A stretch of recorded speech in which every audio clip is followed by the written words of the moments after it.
On Halloween, my daughter closed the gate and said, "We don't need you here, leave." Her husband stood beside her, holding up his phone, filming me like I was some uninvited lunatic disturbing their party. I nodded. Didn't argue, didn't cry. I just walked back to the cab, sat down, and dialed one number. 10 minutes later, every invited guest walked out of that house, down the driveway, and disappeared into the night, without saying a single word to either of them. They stood frozen at the gate, watching their carefully curated costume party fall apart like wet tissue. But that wasn't where the story began. It started 3 weeks earlier, with a voicemail. Before we continue, I want you to remind something that you're a beautiful person with beautiful soul. Subscribe the channel to join us. Trust me, you won't regret. "Hey Dad, it's me," Rachel said, sounding tired. "I know it's been a while, but we're throwing a Halloween party. Big one. Family, friends, neighbors. I figured maybe it's time to let the past stay in the past. If you want to come, you're invited. Just don't wear anything too scary, okay?" She laughed a little at the end, the way she used to when she was nervous. I replayed the message 3 times that night. Because I didn't believe it. Not after 5 years of silence. 5 years of missed birthdays, unopened Christmas cards, ignored texts. 5 years since she married Ethan, her college boyfriend turned controlling husband. The kind who called her his queen in public and a drama magnet in private. I hadn't spoken to either of them since the wedding. Not after what Ethan pulled that night, not after what Rachel allowed to happen. But hearing her voice again, part of me wanted to believe maybe things had changed. So I packed a bag, rented a small place in town for a few days, got a haircut. Bought a costume, simple, not scary, a classic magician's suit and hat, black, tailored, subtle. It felt symbolic, slightly foolish, slightly magical. When the day came, I waited until dusk. Didn't want to be too early, didn't want to be too late. When I pulled up to the house, there were paper lanterns hanging from the trees, music playing, laughter spilling through the windows, children in costumes running across the yard with glow sticks. For a moment, it felt warm, familiar. Until I stepped through the gate. Ethan saw me first. He didn't smile. He turned to Rachel, whispered something. She hesitated, then walked over.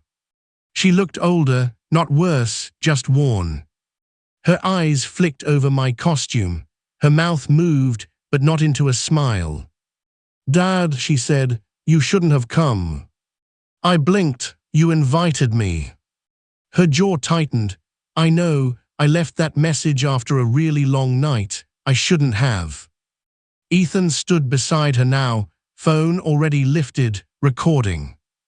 "You need to leave," Rachel said. "We don't need you here." I looked past her, into the yard. People were watching, half smiling, half whispering. Not one person waved. Not one person said hello. I nodded. Turned. Walked back to the cab. Got in. Closed the door. And dialed one number. The only number that mattered. The one person I knew would answer, even after everything. She picked up on the first ring. "You were right," I said. She didn't ask for details. She didn't say, "I told you so." She just said, "Where are you?" "Outside the gate." "I'll handle it." 10 minutes later, the music stopped. Not abruptly, naturally. Like someone turned the volume knob to 0 without a word. Then, one by one, the guests began to walk out. Quietly.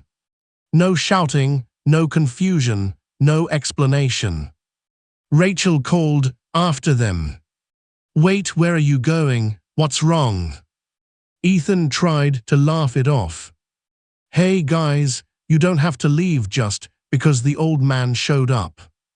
But they kept walking. Some wouldn't even look at them. The ones who did, their eyes said enough. Rachel turned to Ethan, panicked. What is happening? He didn't answer. He was still holding the phone. Still filming. Like he thought it would save him. I didn't get out of the cab. Didn't need to. I just watched. And when the yard was empty, and the music was gone, and the silence had settled over the house like a blanket of shame, I finally opened the door. Rachel was standing at the gate again. Alone. Her voice cracked. Why? I stepped forward slowly. You invited me, I said. She flinched. I didn't mean to. I know. Silence. Then, was this your plan all along? I shook my head. No, but I didn't come here to be humiliated, and I didn't come alone. She looked behind me, expecting someone. No one was there. Because she didn't know who I'd called. Didn't know what that call meant. Didn't know how far I'd gone to protect something she'd already thrown away. And she wasn't ready to find out. Not yet. But she would. Because the past wasn't dead. It was just standing behind a curtain, waiting for its cue. And when it arrived, she'd understand exactly what one burned bridge can cost you. Rachel wasn't always like this. She used to run to me when she was scared of thunder. She used to leave notes in my lunchbox, "Love you, Dad." She used to beg me to let her stay up just 5 more minutes when we watched old horror movies on Halloween. But something changed the year she met Ethan. He was charming at first. Polite, generous. He'd shake my hand like he meant it, talk to me about sports, compliment the roast chicken like he grew up in a house full of chefs. But there was something underneath. The kind of smile that doesn't reach the eyes. The kind of voice that always makes everything sound like it's slightly your fault. I first caught it when Rachel came over for Sunday dinner, just the two of us. She was quiet, polite, but not herself. Her phone buzzed 5 times before she finally answered. Sorry, she said, stepping into the kitchen. I caught the tone through the wall. Cold, controlling, not loud, but sharp. When she came back, she laughed nervously. He just misses me, he's sweet like that. I wanted to believe it. But deep down, I knew. Still, I smiled. Didn't push. Didn't want to be that kind of father, the one who tells his daughter who to love, who to leave. 2 months later, she moved in with him. 6 months after that, they were engaged. She didn't ask for my blessing. She announced it. At a barbecue, with 20 people around, holding up her hand like a trophy. Ethan kissed her cheek. I watched her smile, but not with her eyes. I held my tongue. I told her congratulations. I gave her a check to help with the venue. And I waited. The wedding was small, intimate, outdoor garden set up with string lights and a jazz trio. I sat alone near the back. Rachel had given me the invitation out of obligation, not love. But I went, because I thought maybe something would shift. Instead, everything cracked. Halfway through the reception, Ethan pulled me aside. Hey, old man, he said, slurring a bit. You made it after all. I wouldn't miss it, I replied calm. He leaned in closer, too close. You know, I told Rachel we didn't need to invite you. I blinked, excuse me. He smiled, You've always made her feel small, like she's never good enough. You and your high standards. Well, guess what? She's mine now." I didn't answer. I didn't need to. Because Rachel walked up behind him at that exact moment. She heard everything. But she didn't say a word. Didn't defend me. Didn't correct him. She just looked at me. Then took his arm. And walked away. That was the last time I saw her for 5 years. The calls stopped. The cards came back unopened. I sent her a letter after my surgery. Heart trouble, 2 stents, close call. No response. I called on her birthday. Voicemail. Ethan answered once, laughed. "She's busy," he said. "We're doing just fine without you." Then he hung up. I grieved her like a death. Buried her voice in the back of my mind. Stopped setting a place for her at Christmas. Started telling people I didn't have kids. Until 3 weeks ago. That voicemail. Out of nowhere. And like a fool, I answered it with hope. Like a fool, I believed it might be different this time. But it was. Because Rachel didn't call to reconnect. She called to pretend. To use me as a prop. To parade me in and push me out in front of strangers, just to prove to herself she'd moved on. But she hadn't. Because if she had, she wouldn't have flinched when I stood at that gate. She wouldn't have panicked when her guests walked away. And she wouldn't have asked that single word with so much fear in her voice. Why? After the party collapsed, I stayed in town. I didn't plan to. But something in me said not yet. Not until she knows. Not until she understands. I checked into a small inn 2 towns over, off the highway, quiet. The front desk clerk was kind, gave me a corner room, asked no questions. I spent the evening walking. Thinking. Remembering. I thought about the year Rachel lost her first job. How I covered 3 months of rent without blinking. How I drove across the state in a snowstorm to change a flat tire because Ethan was too busy with work.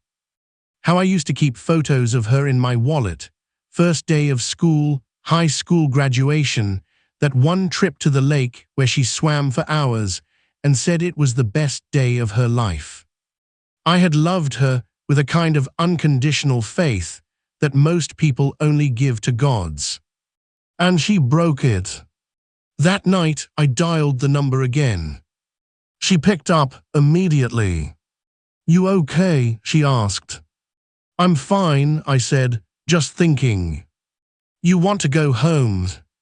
"Soon." "Let me know when."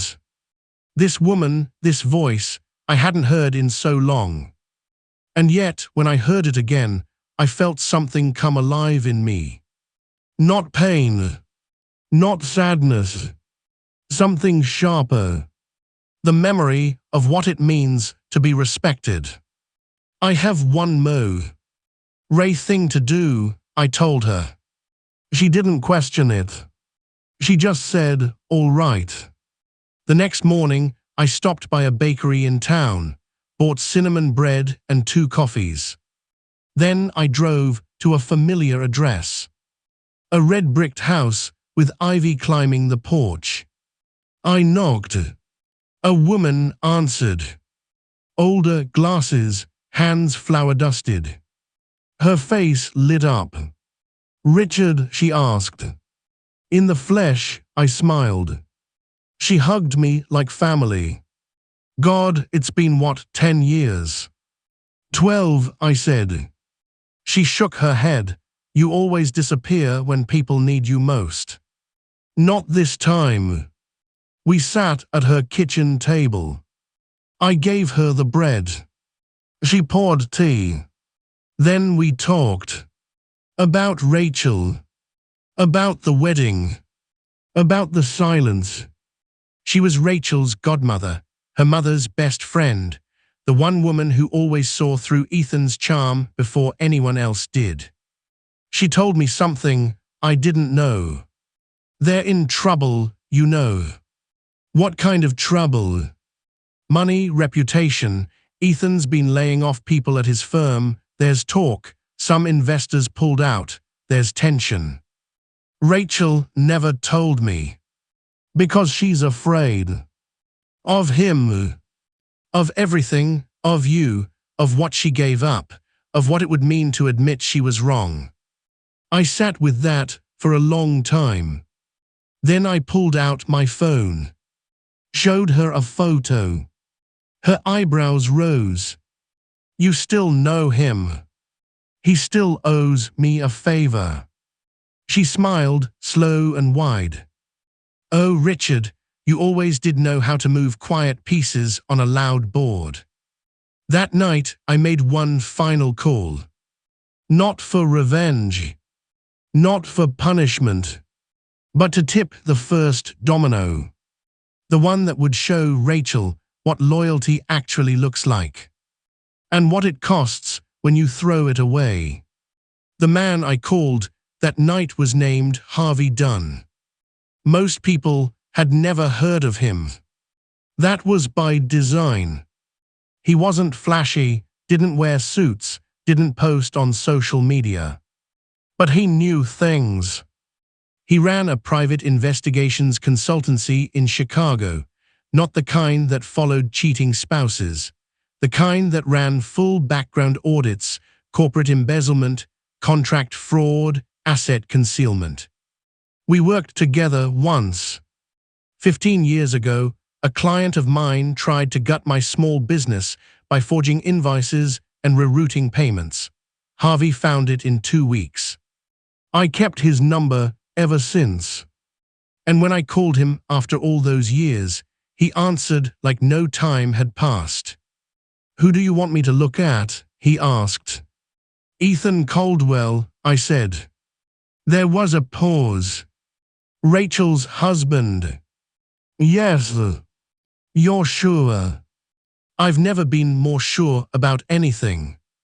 He didn't ask why. Didn't need to. I'll start tonight, he said. You'll have something by the end of the week. And I did. It started small. A few red flags on Ethan's business filings. A tax discrepancy. 2 lawsuits quietly settled in the last 3 years. And a pattern: Ethan started companies, built quick hype, secured investors, then folded or pivoted just before payments came due. Rachel never mentioned any of it. Because she probably didn't know. Or didn't want to. But Harvey wasn't done. He dug deeper. Found private loan agreements signed by Ethan under a shell company. Found employee complaints alleging harassment, intimidation, manipulation of bonuses. Found fake 5-star reviews posted from the same IP address as their home Wi-Fi. It was a house of cards. And it was swaying. Harvey sent it all in a zip folder. I printed every file, neatly, sorted by type, numbered, chronological. Then I called one more person. Her name was Lena. She managed a local non-profit network in town, the same one that hosted monthly fundraisers for families in need. Rachel had volunteered there once, years ago, back when she still believed in impact over image. Lena remembered her well. And she remembered me. You helped us sponsor 3 families that winter, she said. You paid anonymously. You remember that? Of course, she said. You also bought 10 winter coats for kids who didn't have any and delivered them without saying a word. I told her the truth. About Rachel. About Ethan. About what happened on Halloween night. and I sent her the folder. She didn't respond right away. But the next morning, she called. I showed this to our board, she said. It's ugly, and it explains a lot. Like what? Like why 3 families told us Ethan promised donations and never delivered. Why 2 local sponsors dropped out quietly. Why Rachel hasn't returned to a single volunteer event in 4 years. Are you going to say anything publicly? I asked. No, she said, but we are pulling their names from the donor wall, and we'll be sending a statement to our community partners clarifying our current list of approved contributors. I thanked her, not because I wanted them humiliated, but because I wanted the truth to breathe again. Meanwhile, back in town, the ripple had started. One of Ethan's former employees, someone he'd fired over underperformance, got wind of the nonprofit's decision. He went public, posted a long thread online with screenshots, dates, numbers. Didn't accuse, just laid it all out. The lawsuits, the bonuses, the silent firings. It spread. Quietly, but quickly. Within hours, one of Ethan's angel investors commented, "This explains a lot." The post was taken down within a day. But the silence that followed, that was the loudest part. Because for people like Ethan, silence is death. No phone calls. No denials. No statements. Just cold absence. I stayed out of it. Didn't comment. Didn't like. Didn't send messages. I just kept watching. Rachel didn't know yet. She was still processing the Halloween collapse. Still wondering why friends were suddenly busy. Why RSVPs to their holiday dinner came back with polite declines. Ethan knew something was wrong. He started making calls. Started showing up at old contacts' offices. Started getting excuses. I saw it all happen from afar. Olivia sent me updates. He's pacing every night, she said over the phone, shouting into his phone, accusing people of betrayal. And Rachel. She's retreating, Olivia said. I think she's starting to get it. The picture's cracking. That same night, Olivia told me something else. She asked about you. I froze. What'd she say? She asked if you were still angry. I didn't know how to answer that. So I didn't. Instead, I mailed Rachel something. No letter. No message. Just a USB drive. Inside it, a folder labeled "Before You Forgot." Photos. Videos. Notes from birthdays. Scans of school drawings. A voicemail from her on her 8th birthday. And a PDF of Harvey's report. All of it. No manipulation. No narrative. Just the truth. It arrived 2 days later. And I heard nothing for a week. Until Halloween passed. And I got a call. Rachel. I let it ring twice before I picked up. She sounded hollow. Dad, she said, can we talk? I didn't speak. I saw everything, she whispered. Still, I said nothing. I didn't know, she said, or maybe I didn't want to know. I thought I was protecting something. You were, I said, just not yourself. Silence. Then what do I do now? You clean up, I said. You tell the truth, you cut ties, and you stop pretending you don't know the difference between loyalty and fear. She didn't cry. She didn't beg. She just said, I'm sorry. I didn't say, it's okay. Because it was. But I did say this. I'm still here. That was enough. For now. But the final reckoning wasn't mine to deliver. It was hers. Because some lessons don't come with closure. Only consequences. And hers were just beginning. Rachel showed up at my door 3 days later. No call. No warning. Just a knock. I didn't open it at first. I watched her through the curtain. She stood there in jeans and a hoodie, no makeup, her hair pulled back like it had been on her worst days as a teenager, after a breakup, after a failed exam, after her mother died. I opened the door. We stared at each other. She looked exhausted. "Hi," she said softly. I nodded. "You hungry?" She blinked. "What?" "I made soup." She hesitated, then stepped inside.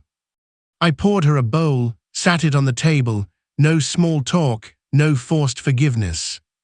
She took 2 spoonfuls before speaking. "He's unraveling," she said. "I mean, really unraveling." I didn't respond. "He blames me," she added. "Says I opened the door for all this, that my daddy issues brought you back to destroy everything." I set down my spoon. "He destroyed it himself," I said. "You just finally noticed the fire." She nodded. Tears didn't come, not yet. "He's not the man I married," she whispered. "He is," I said. "You're just finally seeing him without the costume." She flinched. That hurt, but it was true. She reached into her bag and pulled out the USB. "I watched it all," she said. "The files, the photos, the voicemail." "I know. I'm not asking you to fix it," she said. "Good, because I won't." Silence. "Then do you hate me?" I looked at her. "I mourned you," I said, "every day for 5 years. That's worse than hate."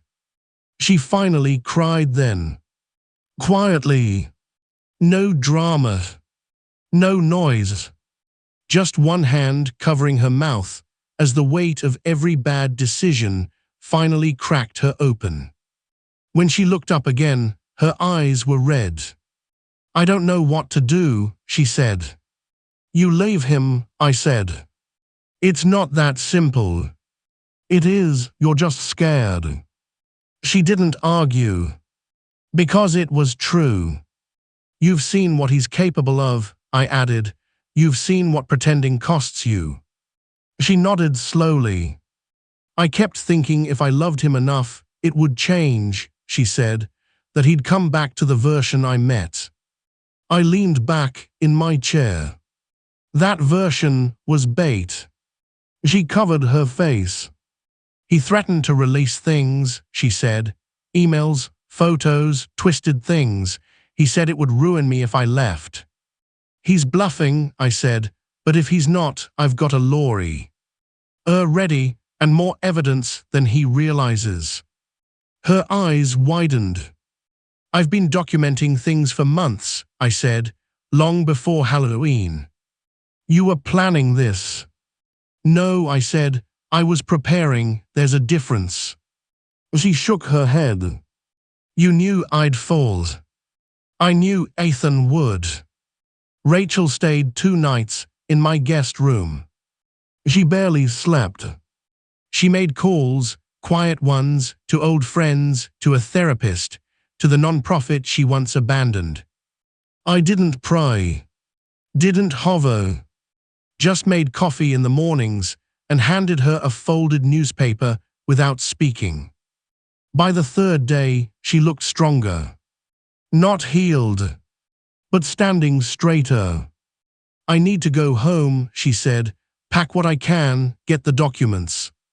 "I'll come with you." She shook her head. "No, I have to do this part alone." I respected that.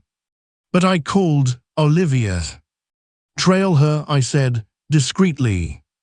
Olivia didn't argue.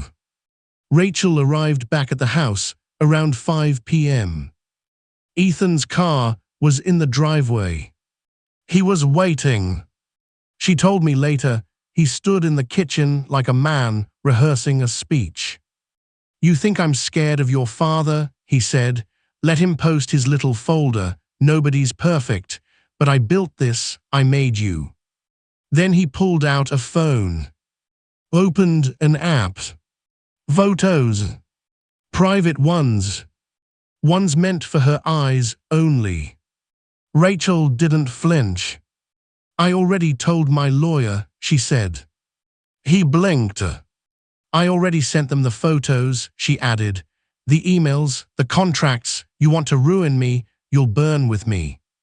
Ethan's face turned gray. "Get out," she said.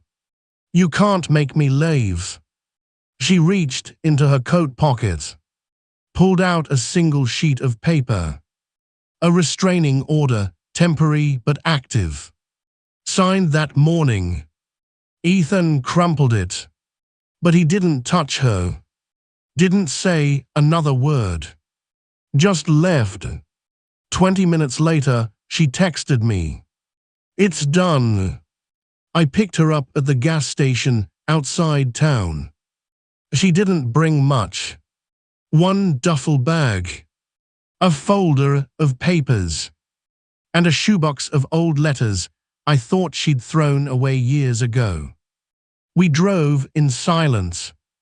Halfway to the cabin, she said, "Why did you save all that? The drawings, the voicemails?" "Because I knew you'd need proof one day," I said. "Proof of what?" "That you were loved."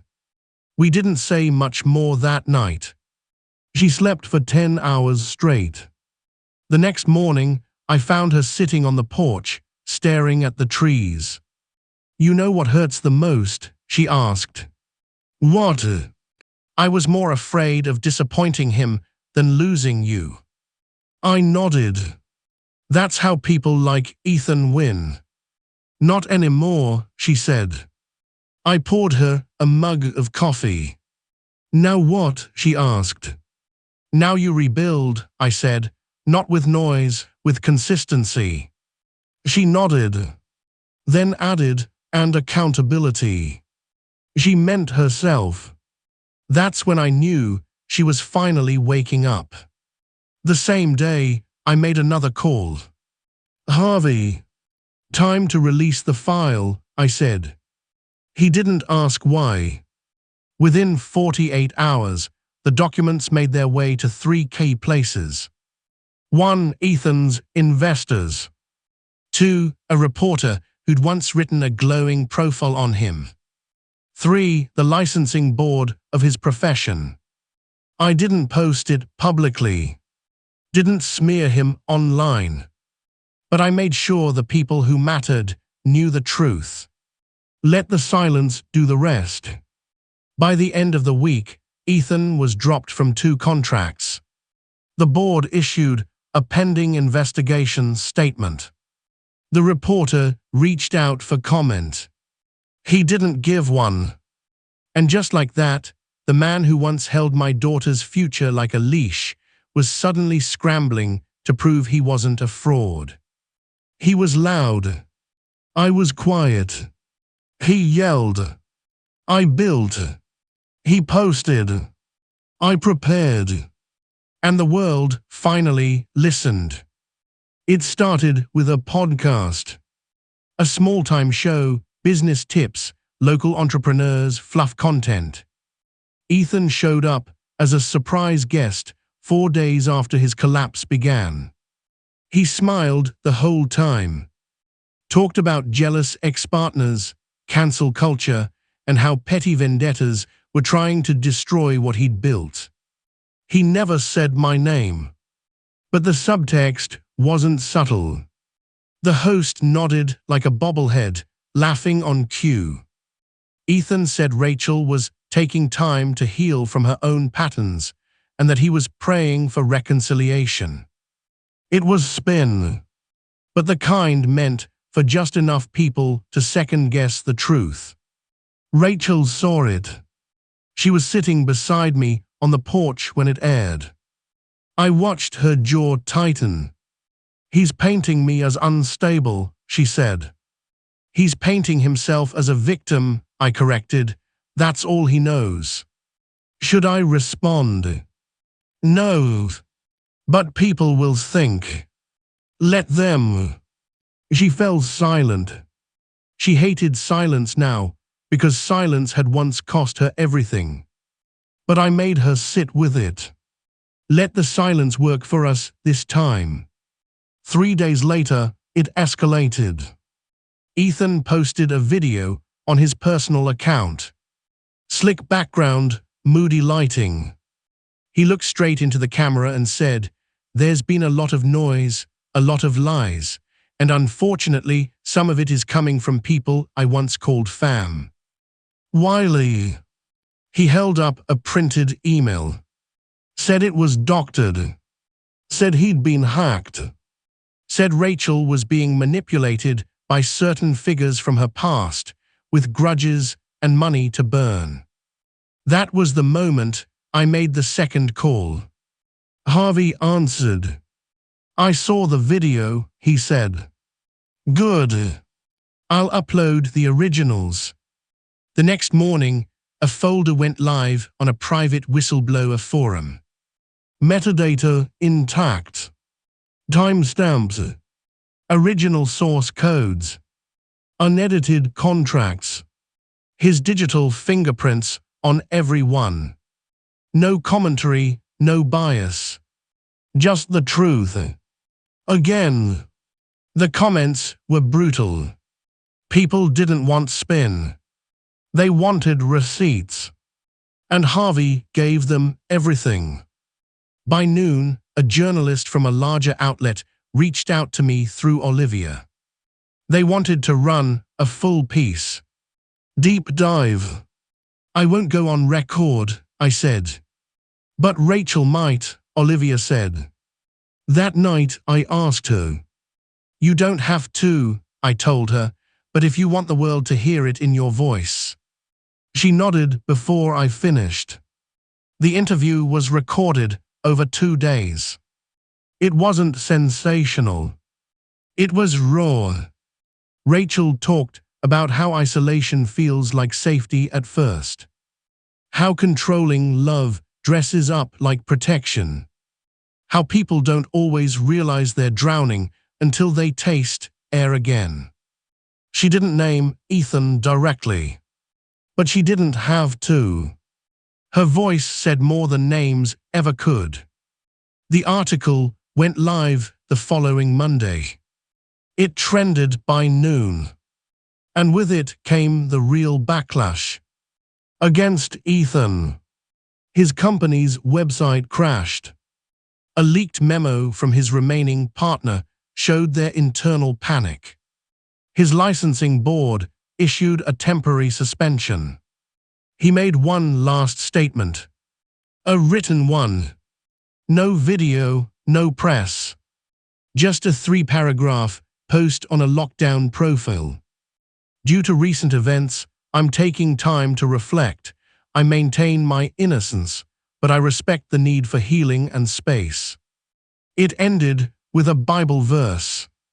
Classic Ethan. Two-faced to the end. Rachel read it in the kitchen and didn't say a word. She just deleted his number. Blocked every account. Then she walked outside. I followed quietly. She stood under the oak tree, the one we planted the year she turned 6. "You think he's really done?" she asked. "No," I said, "but he's out of moves." "Feels empty," she said, "like I won a war but there's no celebration." "That's because it wasn't about winning," I said. "It was about waking up." She didn't cry this time. She didn't shrink. She stood there like someone who finally saw the battlefield behind her and realized she didn't need to go back. A week later, she filed for divorce. No drama. No media. Just a clean, thorough filing. with evidence attached. We hired an attorney through one of Harvey's contacts, someone discreet but lethal in court. Ethan tried to drag it out. He tried to countersue. He tried to leak Rachel's therapy records to paint her unstable. But Harvey had preempted that too. With proof, the data breach was traced to Ethan's home IP. That silenced him. Rachel got the house, the car, and her name. He got a court order and an empty calendar. Still, it wasn't about things. It was about dignity. And that's what she reclaimed. Every day after that was quieter. Not silent, but calmer. Rachel moved into a small apartment in the Arts District. Took a part-time job at the same nonprofit she once ghosted. Not because she had to, but because she wanted to make things right. One morning, she came by the cabin with muffins. She handed me one, then sat. "I applied for school," she said. I raised an eyebrow. "Therapist certification," she added. "I want to help people like me, people who didn't know they needed help." I nodded. "Good," I said. She smiled. Then she reached into her bag and pulled out an envelope. "Don't open it," she said. "Not yet." I held it. It was light. Thin. But I understood. This was her version of the envelope I once gave Mason. Something personal. Something sealed with growth.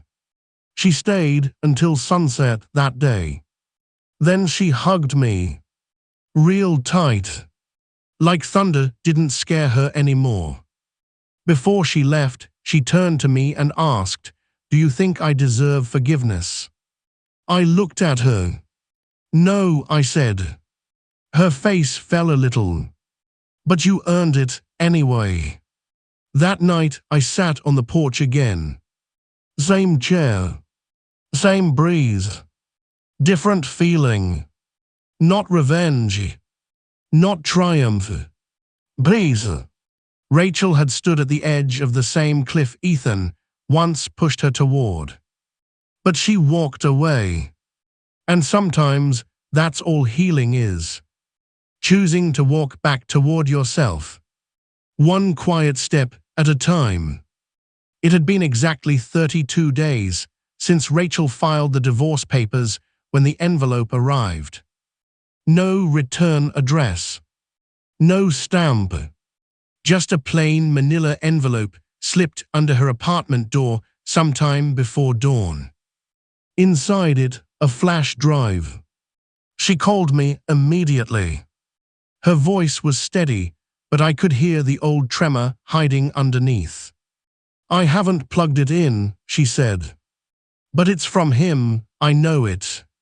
"You're sure?" "I don't have enemies," she said, "only him." I drove into the city that afternoon. She met me outside her building, hands stuffed into her coat, eyes scanning the street like shadows might follow. We went upstairs. Sat at her kitchen table. I pulled out my old laptop, one that had never touched Wi-Fi, never synced to a cloud, never logged into anything remotely personal. "Air gapped." I plugged in the drive. 2 files. 1 folder. The folder was labeled Truth. Inside, 6 videos. Clips of Rachel. Some old. Some new. Moments from the marriage, laughing at a dinner party, arguing in a car, crying in a hallway. Spliced together, edited to look erratic. Like a woman falling apart. It was propaganda. Polished and cruel. The kind of narrative built for one purpose, to make her doubt her own growth.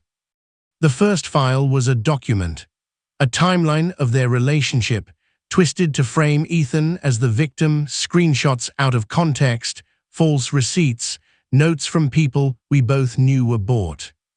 The second file was an audio recording. Rachel's voice, but altered, chopped and reassembled, made to sound like a confession. She listened to 3 seconds before walking away. I closed the laptop, unplugged the drive, dropped it into a metal tin, set it on fire in the sink, watched it melt. Rachel didn't say anything until the flame went out. Then why is he still doing this? Because he's losing. But he already lost.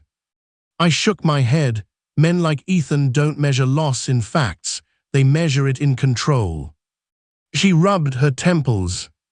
I thought I was free. You aren't. No, she said, I'm still reacting, still cleaning up. That's part of healing. She sighed. He's trying to provoke you, I said, to get you to engage, defend, justify, don't. He said he'd stop. He lied. We spent the rest of the evening going through her security. Changed her locks. Installed cameras. Disconnected smart devices. Filed a report with the police just in case. Not because we expected them to act, but because a paper trail matters. 2 days later, Olivia called. I found something, she said. You'll want to see it in person. I drove back to the cabin. She met me on the porch, handed me a folder. Inside, a copy of a lease, signed 2 months earlier. Ethan's signature, and a second name. A woman, S. I raised an eyebrow. Who is she?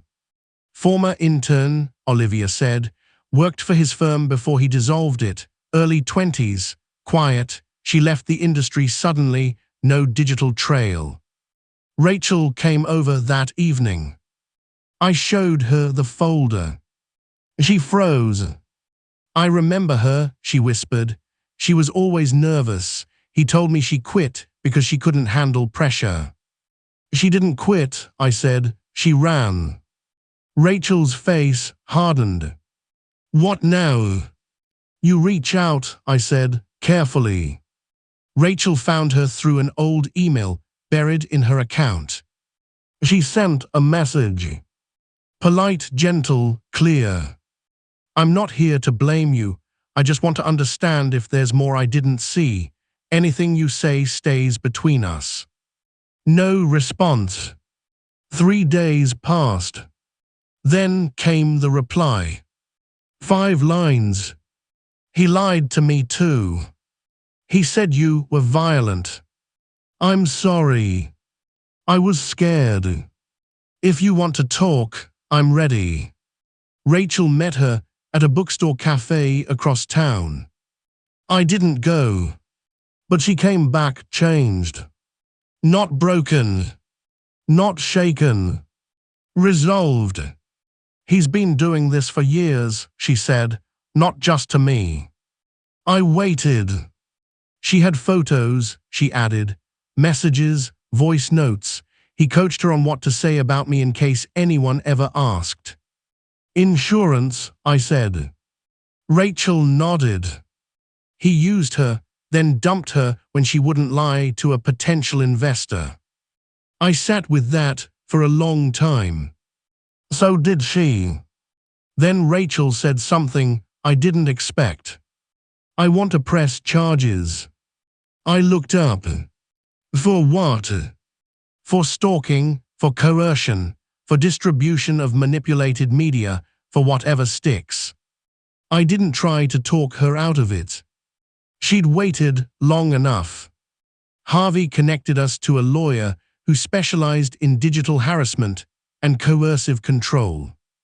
A case was filed within a week.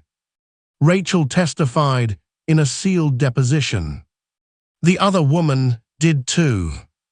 Ethan was served on a rainy Thursday outside a gym. No camera crews.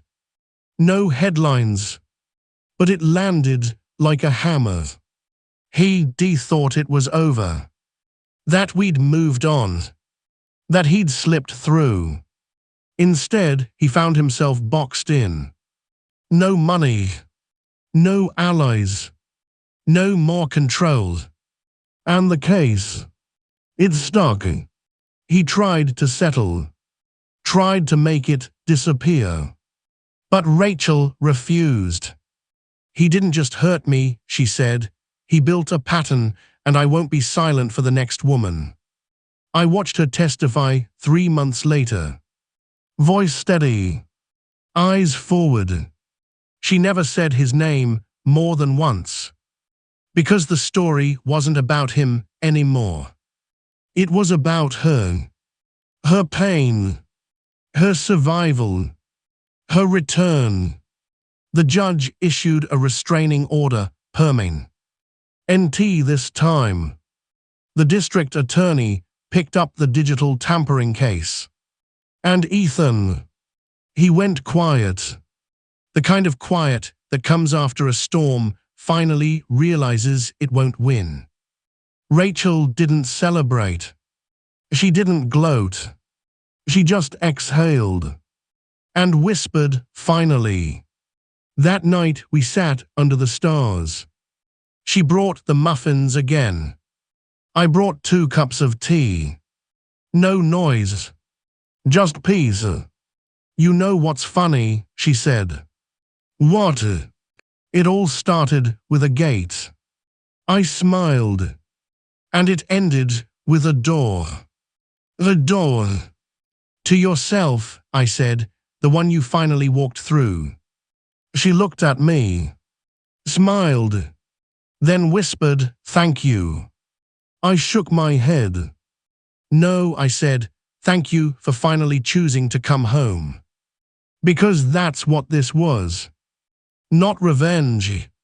Not exposure. Just a quiet return to truth. And it was almost complete. I wasn't there when Ethan called her for the last time. Rachel told me about it after. He didn't yell. He didn't threaten. He begged. I'm lost without you, he said. They've all turned on me, I need you. It was the voice she'd fallen for years ago. The soft one. The broken one. The one that made her feel needed, chosen, irreplaceable. She said it almost worked. For 2 seconds. But then she remembered. The gate. The door slammed in her face. The manipulated recordings. The young woman at the cafe shaking as she held her phone. And she remembered the years she spent shrinking. Rachel listened to his voice fade out like static on an old radio. And when he paused, waiting for her to say something, anything, she said this. You don't need me, you need someone who doesn't know the truth yet. Then she hung up. Blocked his number. Changed hers 2 days later. That was the real ending. Not the courtroom. Not the article. Not the silence. But the moment she stopped explaining her pain to the person who caused it. We didn't talk much that week. She was decompressing. Grieving even. Because freedom comes with loss. The illusion of who someone used to be doesn't vanish quietly. It clings, it whispers, it begs for resurrection. But she didn't resurrect it. She buried it. And started over. One morning, she called. Do you still have the cabin upstate? I smiled. Still yours if you want it. She drove up alone. Spent 4 days there. Writing. Painting. Sleeping. Just being. She left a note on the kitchen counter before heading back to the city. I didn't cry once. I framed it, hung it above the fireplace.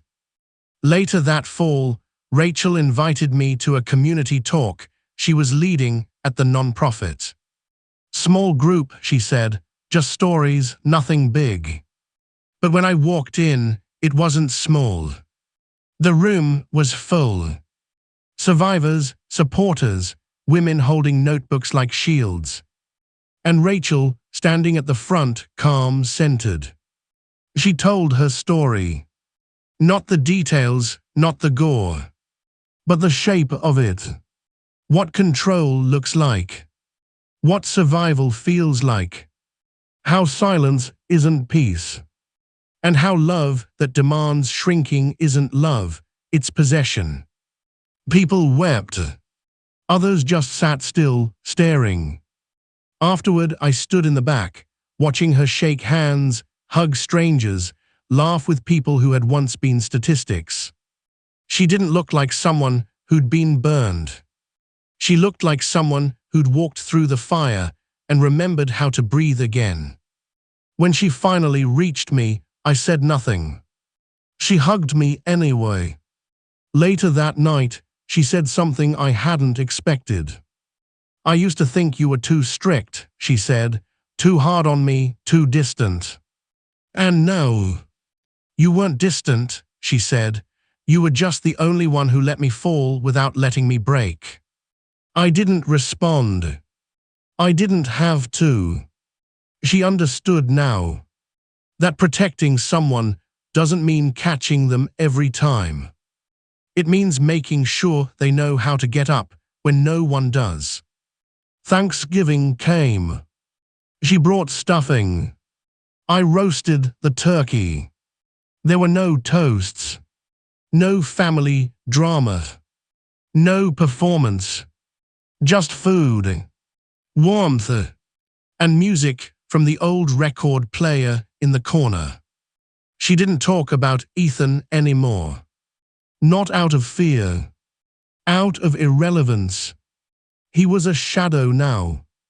A file in a drawer. A lesson she'd already learned. And she never needed to take again. Winter arrived. She took the cabin again for a weekend writing retreat with 3 women from her support group. They sent me a thank you card, signed with first names and tiny drawings of candles. The cabin was different now. Less of a hiding place, more of a launch pad. Spring came next. Rachel called with news. Guess who just got accepted into grad school? I didn't even try to guess. She told me the name. A strong program, social work and trauma-informed care. 3 years, full scholarship. She sounded nervous, excited, free. She didn't ask if I was proud. She didn't need to. That summer, she moved again. A small place closer to the university. Lots of light. Fewer memories. She invited me to help her hang shelves. We laughed when I drilled crooked. She cooked us dinner, her mom's lasagna recipe passed down in a worn notebook we both thought was lost. She found it while packing. And for a second, it felt like the whole family was back in that kitchen, laughing, spilling wine, burning garlic bread. But this time, it was just us. And that was enough. On the first Halloween since everything happened, Rachel did something bold. She hosted a dinner. Just 10 people. All women from her support circle. No costumes. No drama.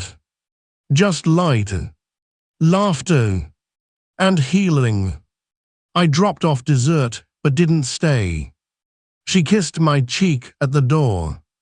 Happy Halloween, she said. Still your favorite holiday? I asked.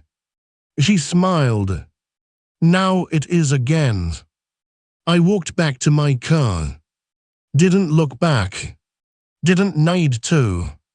Because for the first time in years, my daughter didn't need rescuing. She didn't need defending. She didn't need a backup plan or a lawyer on speed dial. She just needed space. And now she had it. The kind she carved for herself. One hard inch at a time. And I realized something as I drove off that night. The strongest people don't always win with fists or files. Sometimes they just survive. Quietly. Completely. And walk forward while the past fades behind them like smoke. Not erased, but no longer choking. A year passed. Not loudly. Not suddenly. Just like rain fades from a roof. Rachel graduated with her trauma-informed care certification in the spring. She didn't tell many people. No big post. No speech.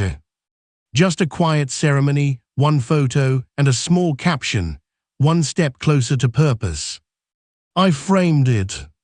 Put it beside the fireplace, next to the note she'd left at the cabin. I didn't cry once. She came by that night. No reason.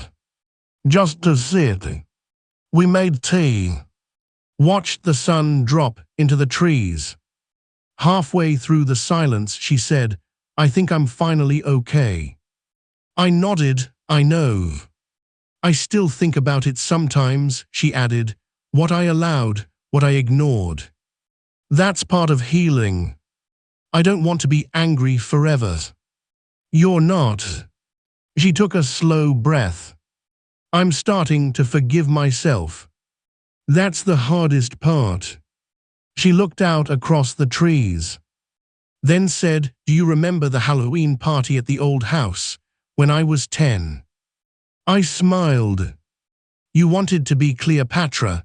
Your costume had gold sequins that kept falling off. You stayed up all night gluing them back. You cried when the headpiece broke." She laughed. "I don't know why I remember that so clearly." "Because you were sane." She looked over at me. And in that moment, I saw all the years disappear. She wasn't the woman who'd shrunk herself for love. She wasn't the girl who ignored red flags because she thought struggle meant loyalty. She was Rachel again. The whole version. Later that summer, she took a job at a crisis center. Not forever. Just a start. She told me about the intake calls. The trembling voices on the other end. The silence before someone speaks their truth for the first time. She told me how she learned to listen. Not to fix. Not to solve. Just to hold space. The same way I once held it for her. One day she brought home a notebook. Said it was full of letters. Unsent. Written to Ethan. To herself. To me. I didn't ask to read them. But she left it on the table anyway. Before she went to bed. I opened it hours later. Page after page, her handwriting danced between rage and grief, guilt and growth. One letter ended like this. "You don't get the last word, I do. And it's not revenge. It's resurrection." I closed the book. Exhaled. Felt a weight lift that I didn't know I was still carrying. 2 months later, she met someone. Nothing serious. Just coffee. A bookshop made cute. He wasn't flashy. He wasn't loud. He listened more than he spoke. Took no offense when she told him she wasn't ready. Respected her pace. Showed up when he said he would. That was new for her. She didn't introduce him right away. I respected that. But one evening, I opened the door and found him standing there with a pie. "I was told to deliver this," he said. I took it, nodded, closed the door. Rachel laughed from the kitchen. I told him not to say anything weird. He didn't, I said, which is rare these days. She smiled. He stayed for dinner. Polite, patient, left at 9 without overstepping. She watched him go from the window. Didn't sigh, didn't gush, just smiled.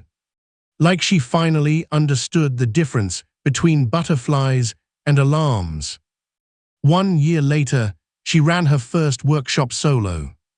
15 women. 4 hours. She didn't read from notes. She didn't rehearse. She spoke like someone who'd lived every page and survived the sequel. I sat in the back again, half hidden. She looked at me once, halfway through a sentence about reclaiming your voice. Just a glance. But it was enough. The next morning, she brought me an envelope. Not the kind she once feared. This one was cream-colored, sealed with a gold sticker. Inside, an invitation to her first published speaking event. University keynote. Title: The Courage to Walk Away, How We Lose Ourselves for Love and Find Ourselves in the Silence. I traced the lettering with my thumb. You scared? I asked. A little. That's good. She nodded. Then added, but I'm not afraid of myself anymore. That night, I walked out to the porch. Same place I sat that Halloween a lifetime ago. I remembered the cab, the phone call, the empty yard, the gate slamming shut. And I realized that moment wasn't the betrayal. It was the alarm clock. The moment everything finally began. Because pain doesn't always break you. Sometimes it rings the bell, wakes you up, and gives you one more chance to come back to who you are. Not louder, not harder, just whole. The next morning, I pulled out an old box. Inside, a photo of Rachel in her Cleopatra costume. Another of her holding her first volunteer badge. A copy of her article interview, folded and worn. And the USB drive she'd once given me, the one marked "Before You Forgot." I smiled. Because I hadn't. Not for a second. And now, neither had she. In the end, she didn't need saving. She just needed space to remember who she was before someone convinced her to forget. And once she remembered, she didn't walk away. She rose. If this story moved you, subscribe for more emotional betrayals and powerful redemptions. Share it with someone who needs strength. New stories dare there, don't miss the next one.